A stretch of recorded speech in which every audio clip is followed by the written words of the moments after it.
verdade não contada sobre o rei Salomão.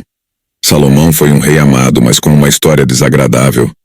A Bíblia é um livro completo e imparcial, que não tenta nos proteger das imperfeições dos nossos heróis da fé. É difícil pensar nos reis lembrados com carinho na Bíblia sem incluir Salomão. Ele sempre será lembrado como um rei que amava tanto a Deus, que ofereceu 1000 holocaustos, pediu sabedoria e brilhou com uma compreensão tão incomum, que trouxe paz. Salomão demonstrou seu amor pelo Senhor ao seguir as instruções dadas a ele por seu pai Davi. Ele também ofereceu sacrifícios e queimou o incenso nos lugares altos. O rei foi a Gibeão para oferecer sacrifícios, pois esse era o lugar alto mais importante. Lá Salomão ofereceu 1000 holocaustos no altar de Gibeão naquela noite. O Senhor apareceu a Salomão em um sonho e disse: "Peça o que quiser que eu te dê." Salomão respondeu: "Tu tens mostrado grande bondade ao teu servo meu pai Davi, porque ele foi fiel a ti, justo e reto de coração. Tu continuaste essa grande bondade ao lhe dar um filho para se assentar em seu trono ainda hoje.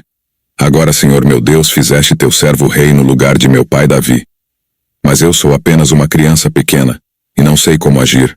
Eis que estou no meio do teu povo que escolheste, um povo tão numeroso que não pode ser contado ou numerado. Dá, pois, ao teu servo um coração compreensivo para governar o teu povo, e para discernir entre o bem e o mal. Pois quem pode governar este teu tão grande povo?" O Senhor ficou satisfeito com o pedido de Salomão. Ele disse: "Já que pediste isso e não riquezas, longa vida ou a morte de teus inimigos, mas sim discernimento para administrar a justiça, farei o que pediste, te darei um coração sábio e perspicaz, de modo que nunca houve alguém como tu, nem haverá no futuro. Além disso, te concederei o que não pediste, riqueza e honra, para que durante tua vida não haja igual entre os reis.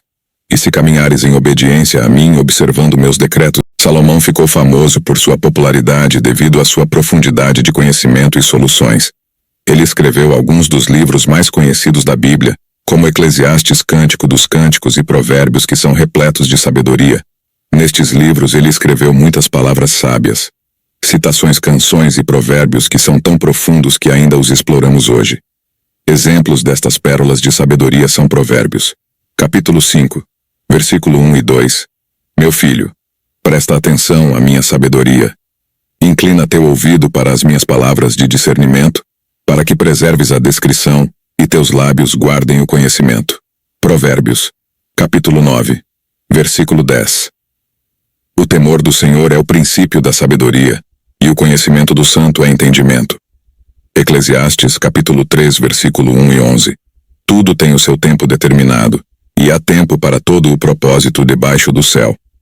Ele fez tudo apropriado a seu tempo também, pois há eternidade no coração do homem sem que este possa descobrir as obras que Deus fez, desde o princípio até o fim. Salomão era um homem sábio que era de ignorar e fácil de amar. Por isso muitas pessoas vinham de longe e de perto, para buscar sua sabedoria, riqueza ou conselho, conforme descrito em 1 Reis. Capítulo 10, versículos 1 a 18. Quando a rainha de Sabá ouviu falar sobre a sua fama, ela veio a Jerusalém.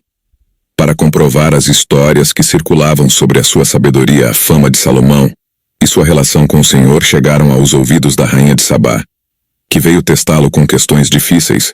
Ela chegou a Jerusalém com uma grande caravana de camelos carregados de especiarias, grandes quantidades de ouro e pedras preciosas. Ao encontrar-se com Salomão, ela discutiu tudo o que tinha em mente.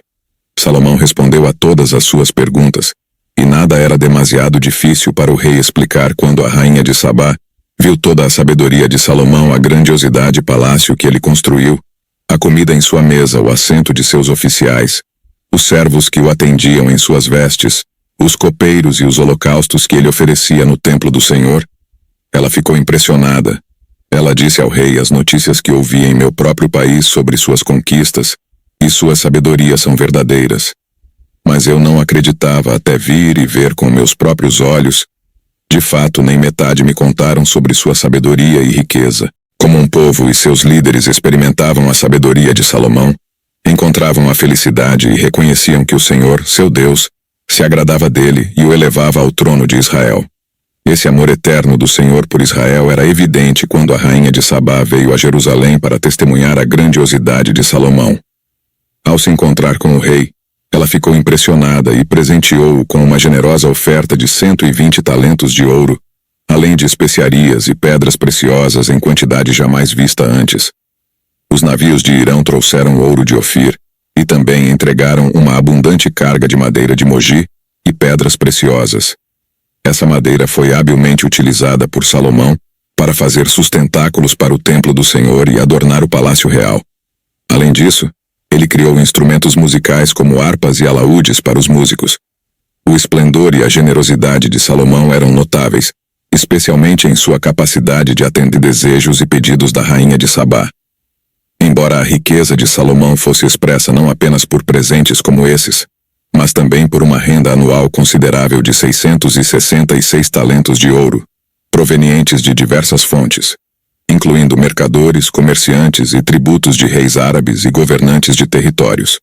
Apesar dessas realizações, a vida de Salomão também incluiu aspectos desagradáveis e injustos, como seu relacionamento com centenas de esposas estrangeiras que o afastaram do Senhor, levando-o a seguir outros deuses, o que resultou em sua infidelidade.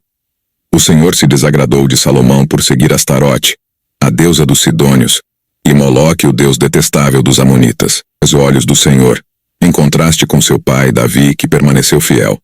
Essa parte da história revela que, embora Salomão fosse conhecido por sua sabedoria e grandeza, ele também enfrentou desafios em sua vida pessoal, o que serve como um lembrete de que até os mais poderosos e sábios têm fraquezas e devem permanecer fiéis ao Senhor. É um exemplo das complexidades da natureza humana e da necessidade de manter um coração dedicado à fé. Salomão erigiu altares para deuses abomináveis, como a divindade moabita e o deus amonita Moloque. Ele fez isso em resposta ao desejo de suas esposas estrangeiras, que queimavam incenso e ofereciam sacrifícios a esses deuses. O Senhor ficou indignado com Salomão, pois seu coração se afastou da devoção ao Deus de Israel, apesar de o Senhor ter ordenado expressamente que ele não seguisse outros deuses. O Senhor comunicou a Salomão que, devido à sua desobediência à aliança e aos mandamentos divinos, o reino seria retirado de suas mãos e dado a um de seus servos. Entretanto, em consideração ao seu pai Davi, essa punição não ocorreria durante a vida de Salomão, mas somente no reinado de seu filho. Uma tribo seria deixada para esse filho, como uma lâmpada diante do Senhor em Jerusalém, a cidade escolhida. Jeroboão, destacando-se como um homem competente, foi nomeado por Salomão como líder da força de trabalho das tribos de José. Quando Jeroboão saiu de Jerusalém, o profeta Ias o encontrou no campo. Ias rasgou seu próprio manto em 12 partes e entregou 10 pedaços a Jeroboão. O profeta proclamou que, por ordem do Senhor, o reino seria retirado de Salomão e dado a Jeroboão, com a exceção de uma tribo em consideração a Davi e a cidade escolhida Jerusalém. No entanto, para Jeroboão, haveria uma condição. Ele deveria obedecer estritamente aos mandamentos e decretos do Senhor e fazer o que fosse correto aos olhos do Senhor. Em troca, o Senhor estaria com Jeroboão, assegurando a construção de uma dinastia duradoura, semelhante à de Davi. A fraqueza de Salomão, incluindo suas relações com esposas estrangeiras e a adoração de outros deuses, fez com que Deus se afastasse dele, levando-o a perder grande parte de sua posição e riqueza, como descrito em 1 Reis capítulo 11, versículo 28 a 40. A história de Salomão serve como um lembrete de que até os mais notáveis líderes podem enfrentar fraquezas, e que a obediência aos mandamentos do Senhor é fundamental para preservar a bênção divina. Oremos para que possamos manter nossa fidelidade a Deus em todos os momentos, vivendo com propósito e honrando seu nome. Em nome de Jesus, amém.